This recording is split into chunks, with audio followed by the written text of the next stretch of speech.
Powers in anime. They're as iconic as the characters or the battles that make an anime interesting. Sure, you can give me an interesting character with incredible character development and a cool design, but if the powers that they use aren't that interesting, it's gonna be hard for me to stay interested in said anime. Which is why for an aspiring mangaka, the creation of a power system that pulls people in and keeps them there is essential. In fact, if I were to give any advice for anybody trying to write a battle shonen right now, I would say start with the power system. Identify how the powers in the universe are gonna work, make it make sense, figure out different ways that powers can be used in unique and interesting ways, and then build characters around the powers that you've created. Make characters personifications of the powers that they use, and then, and only then, begin building a plot. Because if you sit down and think about the most popular anime manga in the world right now, every single one of them has a very interesting and very different power system. Black Clover has magic, which is incredibly standard so far as a power system goes. But Asta has anti-magic, so he works as a wrench in the cog that is a traditional power system. Naruto has chakra, which seems incredibly magic adjacent because it is. However, Naruto also introduced things like dojutsu, keke genkai, sage modes,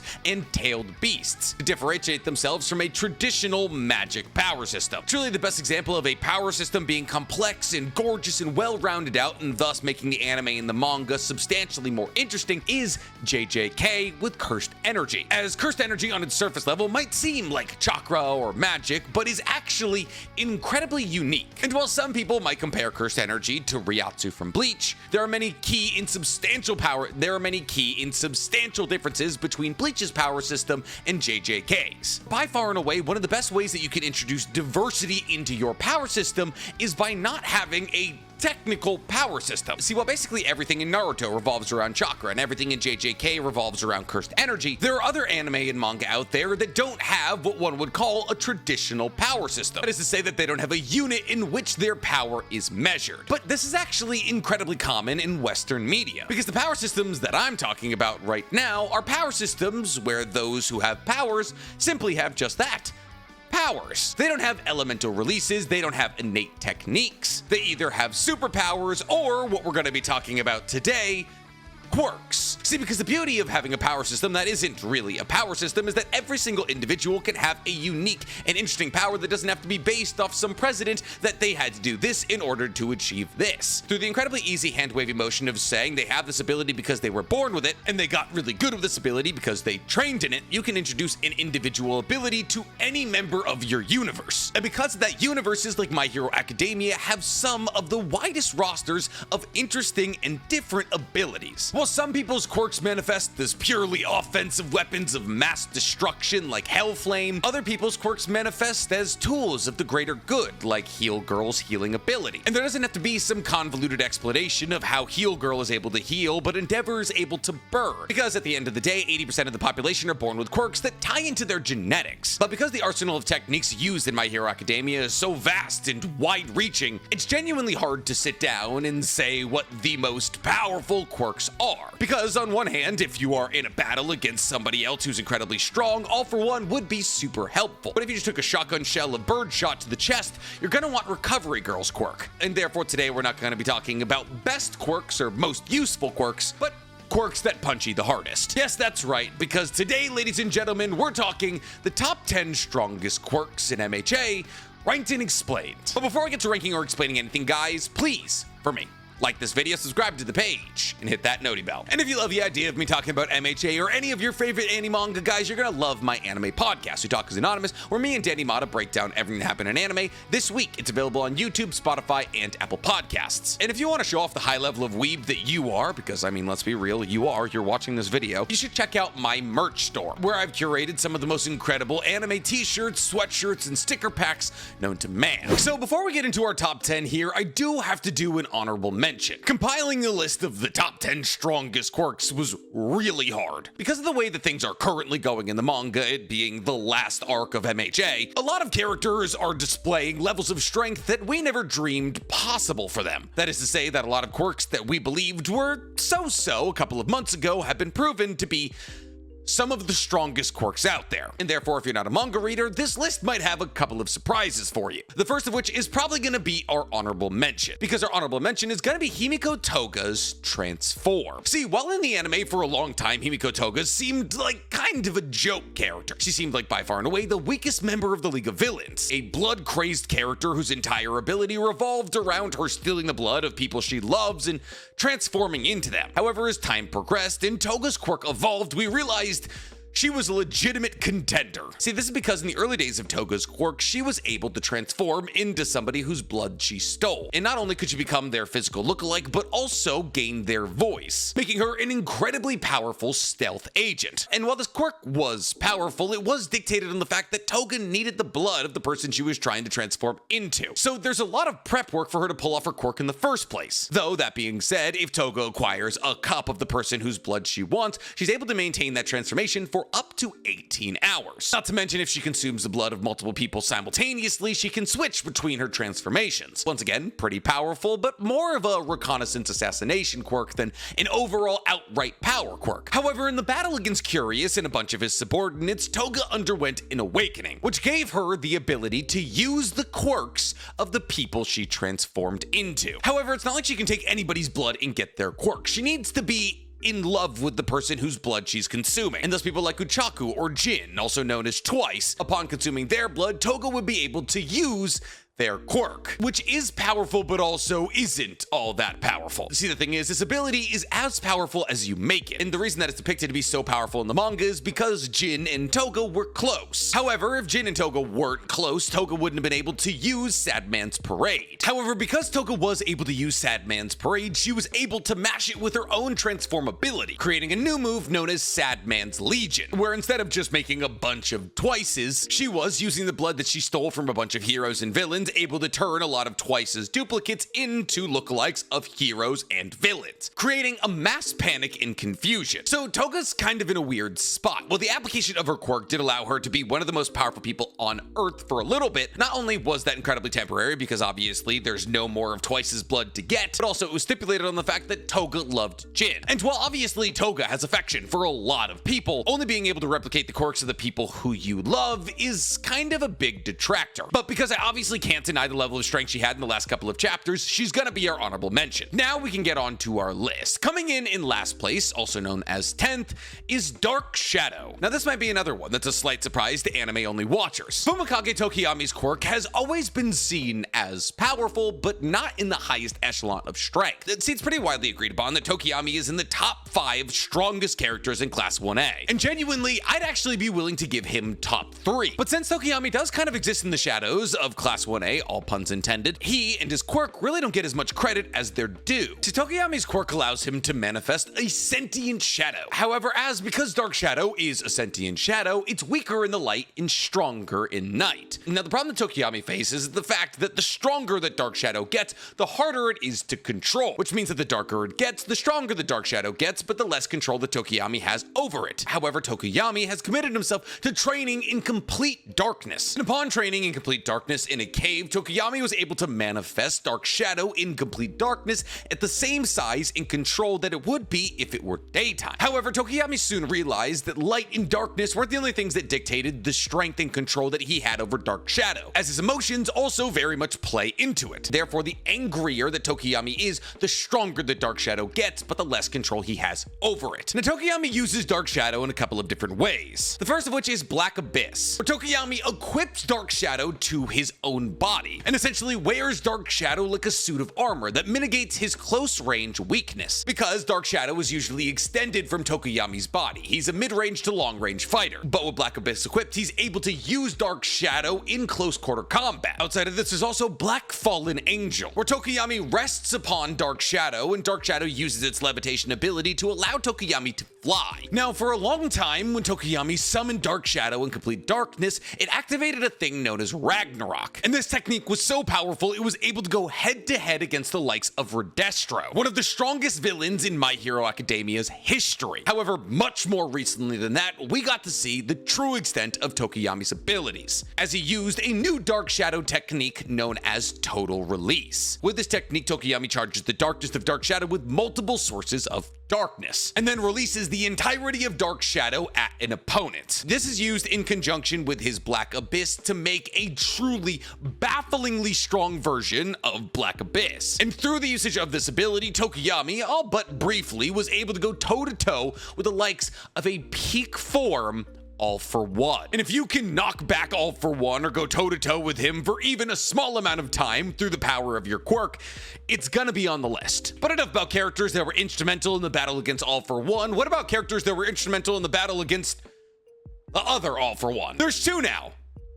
All For Two. Because coming in at number 9, we have Naito Monoma's ability, Copy. The power of this quirk speaks for itself, and while Monoma does have some pretty impressive feats and is incredibly useful in the battle against the likes of Shigaraki and All For One, there has been no moment where Monoma has gone toe-to-toe against the likes of Shigaraki. He's more a support character. But how does his copy quirk work? Well, you know how Toga has the ability to take somebody's blood and get their quirk if she loves them enough? Yeah, Monoma just has that quirk, but way better. Monoma is able to copy the quirk of anybody he comes into physical contact with. And listen, I know what you're saying. Oh, but only being able to copy one quirk of a person you're touching isn't all that strong. It absolutely is, especially when you consider the fact that Monoma can hold on to 4 quirks at once. And after touching that person whose quirk he wants to copy, he gets to hold on to that quirk for 10 minutes, which may not seem like a lot of time, but if you've ever been in a fight, you'll know they don't last longer than 10 minutes. 10 minutes is more than enough time to have a quirk copied. Now, after these 10 minutes run out, Monoma loses the quirk, but he can just get the quirk back by touching the person who the quirk belonged to originally again. Now, there is some drawbacks to this ability. Monoma isn't able to use multiple quirks at once, so while he can have access to 4 quirks at once, he has to cycle through these quirks, which is still more than 99.999% of people in the MHA universe can do. 2, he can't copy or can't use quirks that require a previously gathered resource. So let's say, hypothetically, he tries to copy Fat Gum's absorption ability. Because Monoma isn't Fat Gum and therefore isn't massive and doesn't have the body fat to use absorption,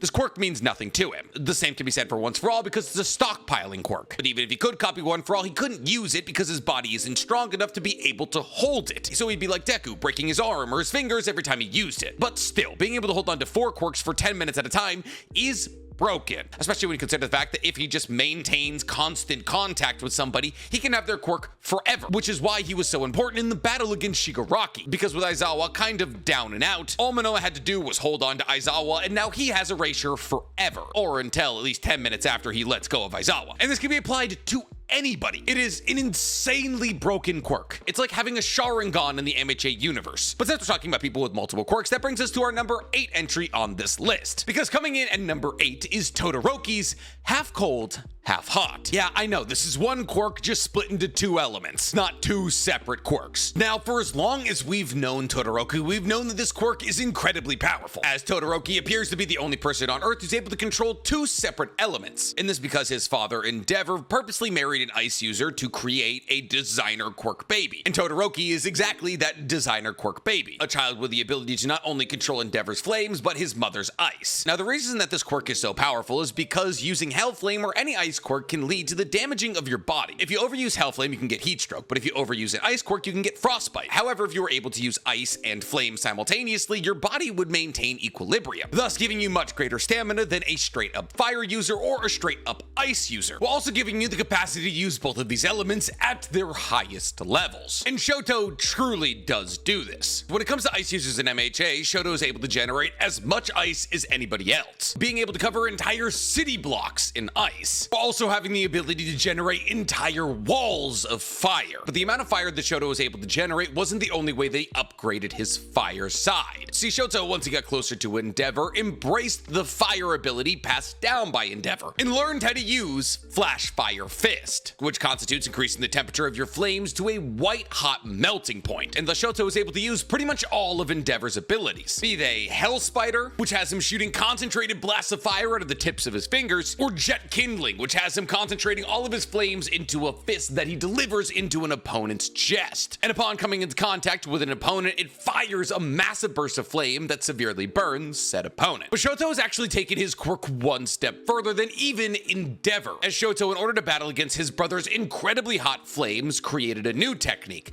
known as Phosphor. This technique requires Shoto to merge both of his quirks together inside of his body, and this technique makes cold fire, said to be able to extinguish extinguish even the hottest of flames. And thus, with the creation of this new ability, Todoroki is able to battle against Dabi on somewhat even footing, considering the fact that Dabi is probably the strongest fire user in the history of MHA. That's saying something. But none of that means anything in the face of our next quirk, because our next quirk, coming in at number 7, is Aizawa's quirk, Erasure. See, much in the same capacity that Asta having anti-magic in the Black Clover universe makes him incredibly powerful, because he lives in a universe where anybody of any meaningful fighting capacity is heavily reliant on their magic. So when you introduce somebody who's able to take away that magic, you get a very powerful foe. And that is exactly what Aizawa is in the MHA universe. In a world where all of the most powerful fighters are heavily reliant on their quirks, Aizawa has the ability to take away said quirks. However, unlike Asta, who has to come into physical contact with the magic he's trying to negate with his anti-magic, Aizawa simply needs to see somebody. Therefore, anybody within Aizawa's sight is subject to their quirk being erased. And this applies to anybody of the highest caliber of strength, even the likes of All For One, meaning that Aizawa and his quirk are absolutely vital in the battles against Shigaraki in All For One. However, that doesn't mean that Aizawa's quirk doesn't have some weaknesses, as the quirk is nullified whenever Aizawa blinks, and using the quirk gives him severe dry eye. And outside of that, technically Erasure has no offensive ability, which is why Aizawa has had to teach himself how to use the wraps he wears around his neck, because while he can erase somebody's quirk, they can still punch him in the face. On top of this, if a quirk is a heteromorph type quirk, they can't really be nullified. It's not like Aizawa can nullify the usage of a tail. Not to mention that the usage of this quirk is heavily reliant on Aizawa's eyes. So if one or both of his eyes are destroyed, the quirk is basically gone. But still, being able to erase the quirks of anybody you see is very broken, especially when you consider the fact that all you need to use it continuously is a guy whose entire purpose in life is to spray your eyeballs with water. Imagine being that guy, having an objectively useless quirk and getting the call like, Hey, we need you in the battle against the strongest person on Earth. oh, what am I doing? Moistening a guy's eyes. Okay, yeah, I'll be there. But enough about Aizawa, let's talk about his adoptive daughter. Because coming in at number 6, we have Ares Rewind. Listen, there's a reason that Overhaul dedicated basically his entire life to using Ares' quirk in any way that suited him. That's because Ares' quirk is objectively insane. See, in premise, Ares' quirk sounds somewhat simple. It allows her to reverse a living individual's body back to a previous state. So a lot of people tend to think, oh, okay, cool. So let's say hypothetically you get slashed across the chest with a knife, she can make the chest slash go away. But it's a lot more than that. Within the capacity of Ares' quirk is technically immortality. See, Ares can not only heal people's bodies, but also undo body modifications and make people physically younger. But Ares' quirk can go one step further than this. Ares accidentally used her quirk on her father, and since she wasn't in control of her quirk at this time, she used her quirk on her father so effectively that she returned him to a state where he didn't exist. Because prior to us being children or embryos, we straight up did not exist. We all have a previous state of non-existence, which means not only does Ares have the ability to heal you and make you younger, but also the ability to make you stop existing. But Ares' quirk only works on living things, not inanimate objects or concepts. It's not like she can reverse time. And thus, it's kind of hard to train because how many people need their bodies reversed? Also, we learned that her quirk is an accumulation type quirk, and the strength of her quirk is tied to the length of her horn, which gets longer with the more time that she hasn't used her quirk. So the longer that her horn is, the more of her quirk she's able to use and at a higher level. But even with all of these stipulations in mind, Ares' quirk is still insanely broken. From not only being the perfect healing quirk, but also having the possibility to erase anybody from existence, it's undeniably powerful. And therefore, it's getting our number 6 spot. But unfortunately, when you're talking about raw offensive ability, Rewind just doesn't live up to the strength of this next quirk. Because coming in at number 5, we have Shigaraki's Decay. Now, technically, Shigaraki's got a whole lot of quirks, but Decay is the quirk that he started with. And so far as quirks go, while it started out relatively weak, I mean, not that weak, it was still pretty strong back in the day, it has now become a monster of a quirk. See, Shigaraki's Decay allowed him to disintegrate anything that he touched with all 5 of his fingers, which is why Shigaraki's usually wearing gloves, but when he takes the gloves off,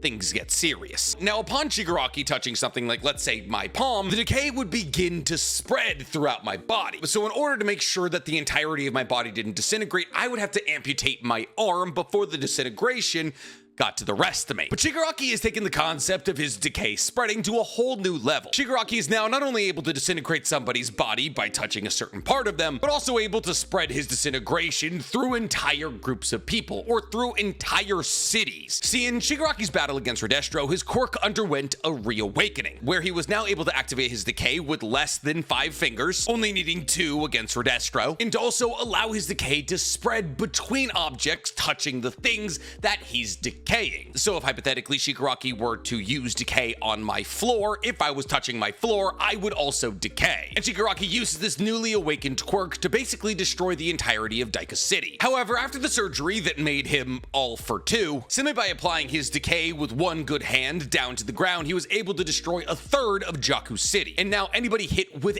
anything that is decaying is enough to kill a person. So that is to say, if hypothetically Shigaraki were to decay a baseball and chuck it into your chest, the decay would spread to you and you would die. What's scarier than this though is that now Shigaraki has the ability to choose what's decayed and what isn't. See, if I'm on Shigaraki's side and he's decaying the house around me, he can choose actively to not decay me. But if there was 20 enemies inside of my house that he did want to decay, he would decay them. And that's terrifying. But not as scary as an army of bipolar sociopaths, because coming in at number 4 is Jin's double. Now, Jin, also known as Villain Named Twice, is a member of the League of Villains. And he was a lot of people's favorite member of the League of Villains because he's funny and goofy and he loves Toga and he's friends with Hawks, but then Hawks cuts him down. But the reason that Hawks cut him down is because Jin was one of the most dangerous people on the planet. See, Jin has a somewhat simple quirk. See, Jin can create an exact duplicate of anything, be it living or not. However, in order to duplicate said thing, he had to understand its exact dimensions and characteristics. However, Jin is limited to 2 duplications at a time. So not that powerful, right? Wrong. See, if Jin understands a person, their dimensions, their width, their size, and their abilities, he can recreate that person. But he doesn't just recreate that person's likeness, he also recreates that person's personality and abilities. That is to say, since Jin understood Shigaraki, he could make another Shigaraki. And while the Shigaraki that he would create wouldn't have the same level of durability as the original Shigaraki because it would be a double, that cloned Shigaraki would still be able to destroy a third of Jakku City by putting his hand on the ground. But don't worry, Nick, he's only able to make 2 Shigarakis. That's not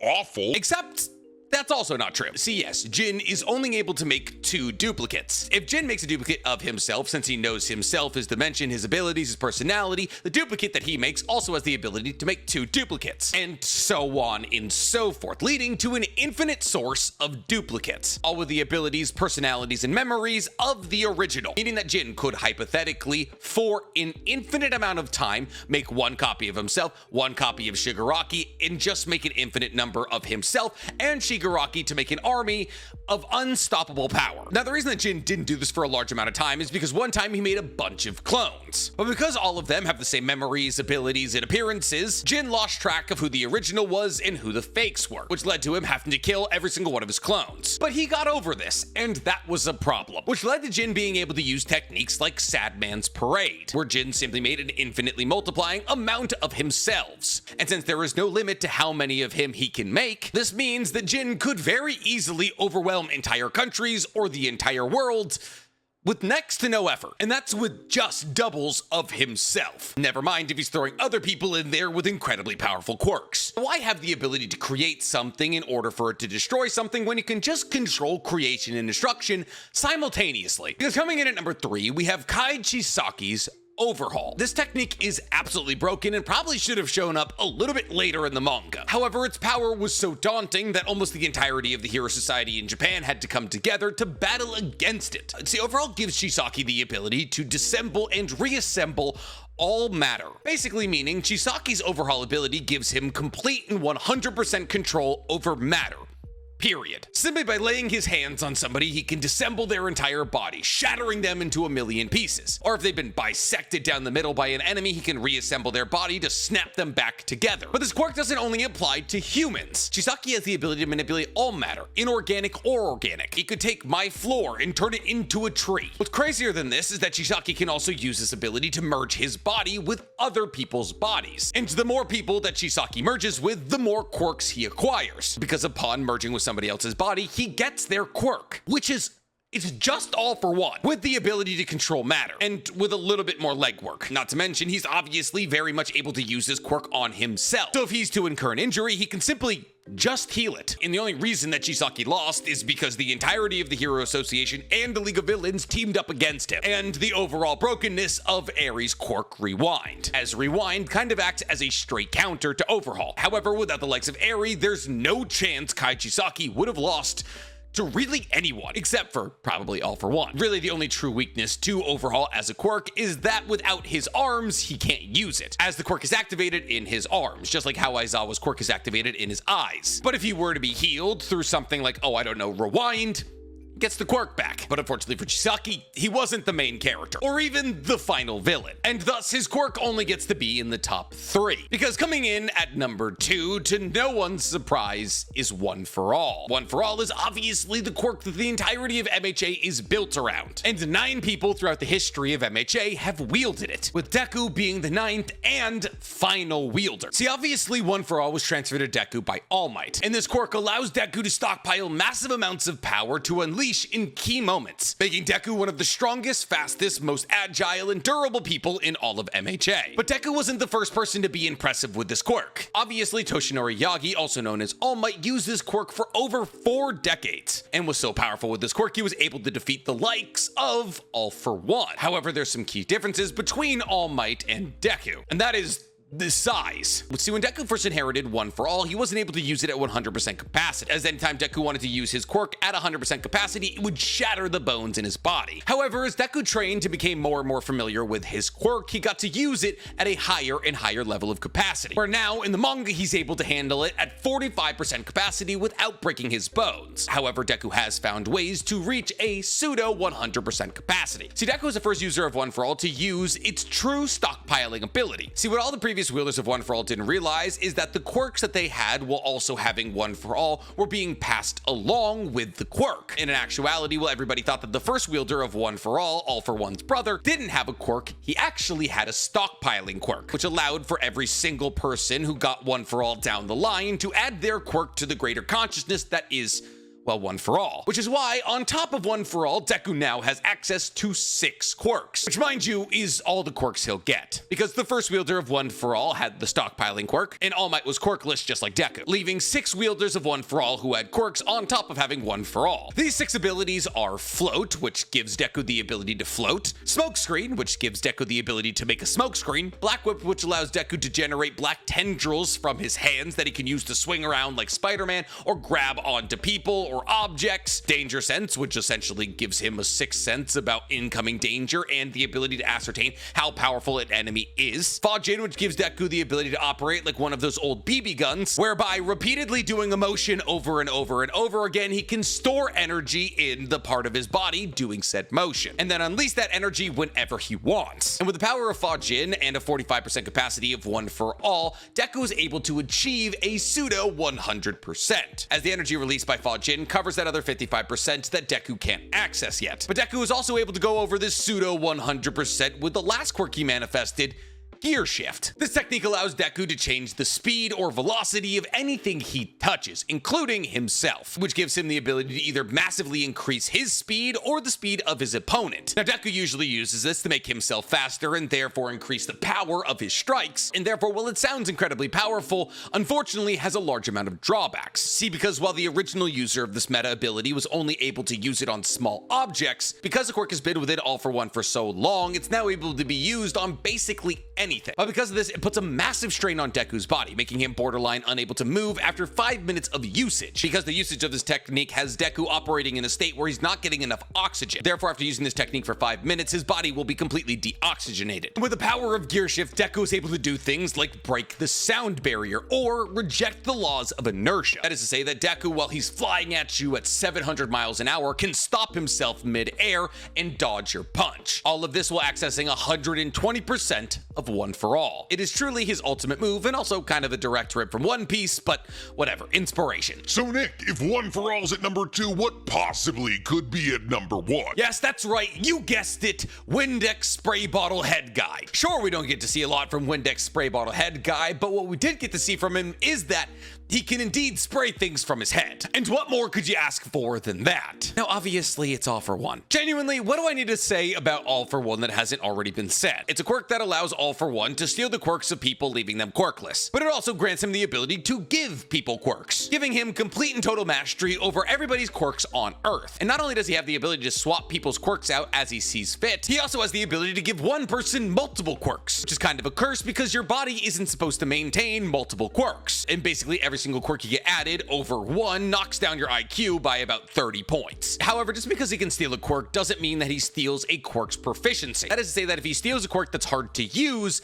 he can't use it at the level that the person he stole it from was able to use it. On top of this, All For One has realized that he's not able to steal quirks of the newer generation, as quirks have evolved as the generation have gone on, which is why he went to Dr. Garaki to transfer his consciousness to a younger body, and that younger body was Tamura Shigaraki. All For One has to do to steal a quirk is get a hand on you. Now, it's usually getting a hand on your face, but we don't know if that's a prerequisite. Now, All For One also went to Dr. Garaki for more than just trying to find a young, supple body to get on in. Because of the damage done to him by All Might in their battle, his body can only sustain so many quirks, putting a limit on what used to be borderline limitless. But it's still like a lot of quirks, which you can either use individually or one after another, or in combination with each other. Kind of like Sun Eater's ability to manifest individual abilities based off the multiple different kinds of things he ate. However, in All For One circumstance, it's just mashing a bunch of quirks together in order to get the most effective quirk possible. So how many quirks does he have? Like over 30. He has, and I'm gonna have to read them: Search, Warping, Air Cannon, Spring-like Limbs, Rivet Step, Force Quirk Activation, Impact Recoil, Multiplier, Hypertrophy, Rivet, Spear-like Bones, Kinetic Booster, Brawn Boost, Infrared Life Force, Radio Waves, Hard Flame Fan, Fierce Wings, Impure Beam, Dark Ball, and then a bunch of more unnamed ones that just do crazy things, like his unnamed Glue Quirk or his unnamed Spatial Distortion Quirk. And while I would love to sit here and go over what every single one of those quirks does, that can and probably will be its own video, especially when you consider the fact that on a week-by-week basis, everything about All For One is pretty much changing. So once this final arc in the manga is done, I'll do a big comprehensive deep dive into all things All For One. But for the moment, you get, he's got a lot of quirks, and therefore, he's strongest. And yeah, sure, will Deku and All Might win in the end? And will One For All prevail over All For One? Absolutely, but they wouldn't win in a one-on-one fight. I mean, sure, All Might has won in a one-on-one fight. We also know who won against wielders of One For All for like a century before All Might came around. All For One. He's got a big lead in the win column. And let's not sit here and act like Deku is battling against Shigaraki or people are battling against All For One in straight up one-on-ones. All For One is stronger than One For All. That's the problem. But the power of friendship will prevail. What do you guys think? If you had to make a list of the top 10 strongest quirks in MHA, what would it look like? Tell me in the comments below. And while you guys are down there, please, for me, like this video, subscribe to the page, and hit that noti bell. Just like scrolling my own page, and I was like, I haven't made a video about MHA in 6 months. Time to get back on that horse.